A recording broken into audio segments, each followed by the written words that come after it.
Hello everyone, welcome to science and mathematics world. I am Kaushalendra Khare और आज की इस वीडियो में हम देखेंगे सर्किट डायग्राम्स और ओम्स लॉ को। ये सर्किट डायग्राम्स जो है आपकी टेक्स्ट बुक के कॉन्सेप्ट नंबर 12.3 का पार्ट है। तो चलिए देख लेते हैं क्या होते हैं सर्किट डायग्राम्स। यदि हमें कोई सर्किट ड्रॉ करना है तो सर्किट को हम किस तरह से ड्रॉ करेंगे, उसके लिए क्या क्या सिंबल्स यूज़ होते हैं हर कंपोनेंट्स के लिए, तो उसको हम सर्किट डायग्राम्स में बना कर दिखाते हैं।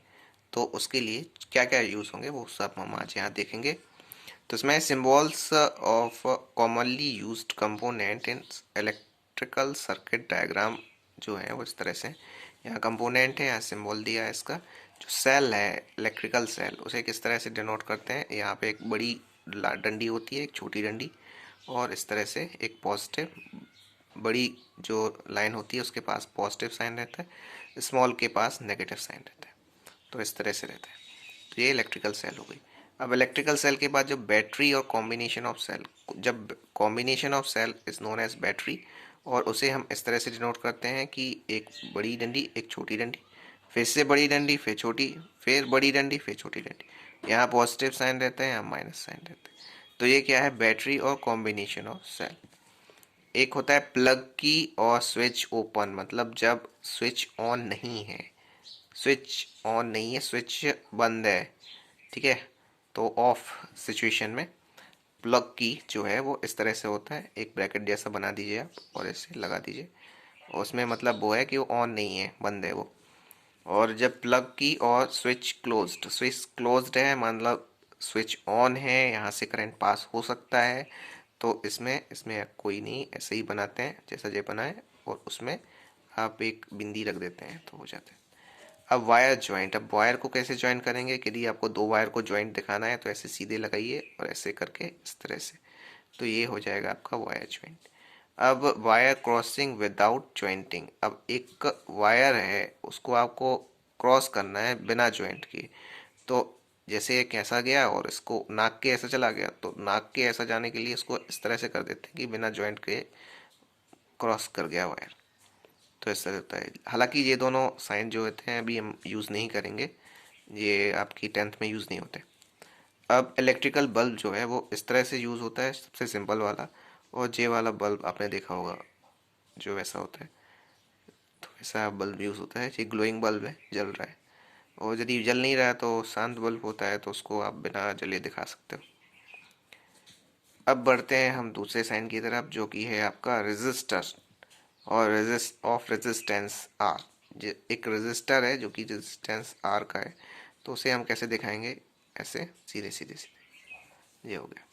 अब वेरिएबल रेजिस्टेंस और रिहोस्टेट एक डिवाइस होता है, उसको ऐसे दिखाने के लिए हम इस तरह से ऐसे बना देंगे जैसा रेजिस्टेंस में बनाया था, और उसके ऊपर यहाँ पे एक तीर का ऐसा बना देंगे।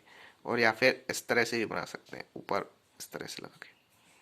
एमीटर, एमीटर एक इंस्ट्रूमेंट होता है जो कि इलेक्ट्रिक करंट को मेज़र करने के काम में आता है। इसको हम इस तरह से शो करते हैं सर्किट डायग्राम में। और वोल्ट मीटर जो होता है वोल्टेज को मेज़र करने के लिए यूज़ होता है, और इसे हम इस तरह से शो करते हैं। अब देख लेते हैं ओम्स लॉ क्या होता है। ओम्स लॉ एक बहुत ही इम्पोर्टेंट कॉन्सेप्ट है आपकी इलेक्ट्रिसिटी चैप्टर का। ये ओम्स लॉ जो है वो 1827 में जर्मन फिजिसिस्ट जॉर्ज साइमन ओम ने दिया था। इनका बर्थ और डेथ टाइम भी लिखा हुआ है, 1787 से 1854।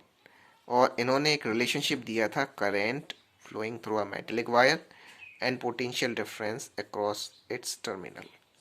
तो उन्होंने क्या कहा था, उन्होंने कहा था कि the electric current flowing through a conductor is directly proportional to potential difference V across its end provided the temperature remain the same. अब across its end provided the temperature remains same, ये तो understood है, law कालित नहीं है कि the electrical current flowing through a conductor is directly proportional to potential difference, ठीक है।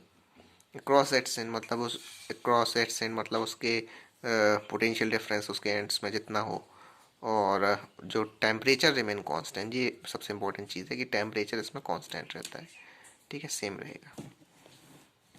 हमारा ओम्स लॉ। और इसे आप ऐसे भी दे सकते हैं कि V is directly proportional to I, और V इसको इस तरफ ले जाएं तो V अपॉन I जो है, इस प्रोपोर्शनैलिटी को हटाने के लिए इसमें R लगा देते हैं, कांस्टेंट R, तो V इज इक्वल टू हो जाता है IR।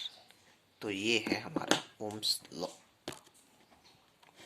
अब यहाँ पे जो R है एक कांस्टेंट है किसी, for a given metallic wire के लिए दिया हो जाने वाला एक कांस्टेंट है R, जिसको हम बोलते हैं रेजिस्टेंस R। रेजिस्टेंस मीन्स होता है कि वो कितनी मात्रा में रेजिस्ट करता है करंट को अपने अंदर से पास होने में। रेजिस्टेंस क्या है, यहाँ पे हमने अच्छे से लिखा हुआ है कि resistance the property of a conductor, किसी कंडक्टर की एक प्रॉपर्टी है to resist the flow of electrical charge. तो वो अपने अंदर से चार्ज को जाने से रोकेगा, रेजिस्ट करेगा अपने अंदर से जाने। तो उसकी जो SI यूनिट होती है वो होती है ओम, और ओम को इस अक्षर से डिनोट करते हैं, ठीक है, ऐसे बना देते हैं। तो ये ओम जो है वो SI यूनिट है रेजिस्टेंस की। और 1 ओम कितना होता है, वही जैसा हम पहले से करते आ रहे हैं, 1 वोल्ट अपॉन 1 एम्पियर।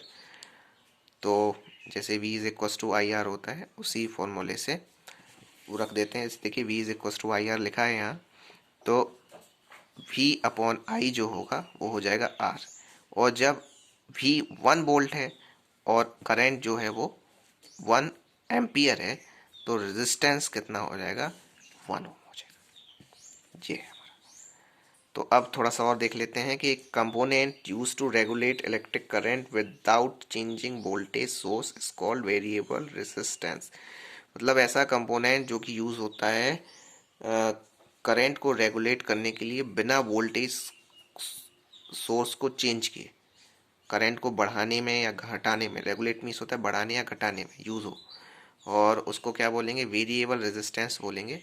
और इलेक्ट्रिकल सर्किट में एक ऐसा डिवाइस होता है जिसको हम रिहोस्टेट बोलते हैं, वो यूज़ होता है किस लिए, change resistance in a circuit, resistance को चेंज करने में किसी circuit.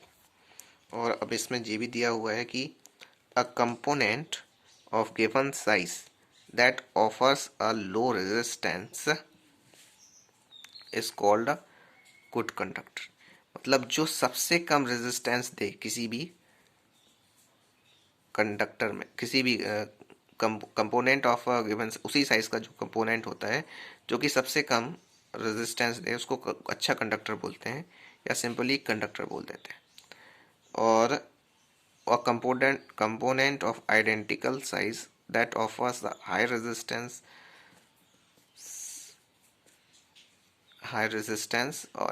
Is a poor conductor. मतलब एक ऐसा कंपोनेंट होता है जो कि उसी साइज का है और लेकिन रेजिस्टेंस उसमें ज़्यादा है, वो अपने से करंट को जाने नहीं देता है, तो उसे हम क्या बोलेंगे, पुअर कंडक्टर बोलेंगे, या सिंपली इंसुलेटर बोलेंगे। इंसुलेटर ऑफ, और इंसुलेटर सही में क्या होगा, पुअर कंडक्टर बोलेंगे उसे। और इंसुलेटर क्या होता है कि insulator of same size that have higher resistance, उसमें रेजिस्टेंस की मात्रा सबसे ज़्यादा होगी, तो उसे हम बोलेंगे इंसुलेटर। इंसुलेटर मतलब जैसे आपकी इलेक्ट्रिसिटी पास ही नहीं हो सकती, जैसे रबर हो गया, ग्लास हो गया, ये सब इंसुलेटर होते हैं। कंडक्टर में आएगा आपके मेटेलिक वायर्स हो गए, ठीक है, कोई भी मेटल हो गया, तो ये सब कंडक्टर होंगे जिससे इलेक्ट्रिसिटी पास हो सकती है। तो ये थे हमारे कुछ इम्पोर्टेंट कॉन्सेप्ट्स। आई होप आपको समझ में आ गए होंगे, और ऐसे ही और भी वीडियोस देखने के लिए और आगे के क्वेश्चंस को सरल भाषा में समझने के लिए प्लीज़ हमारे चैनल को सब्सक्राइब कर लें, और इसे अपने दोस्तों के साथ भी शेयर करें जिससे ये आप तक बस ना रह जाए। और हमारा हौसला बढ़ाने के लिए प्लीज़ इसे लाइक ज़रूर करें, और कमेंट करके बताएं कि आप और क्या देखना चाहते हैं और क्या पढ़ना है आपको, और आपको ये कैसा लगा। मिलते हैं अगले वीडियो में। गुड बाय, जय श्री राम।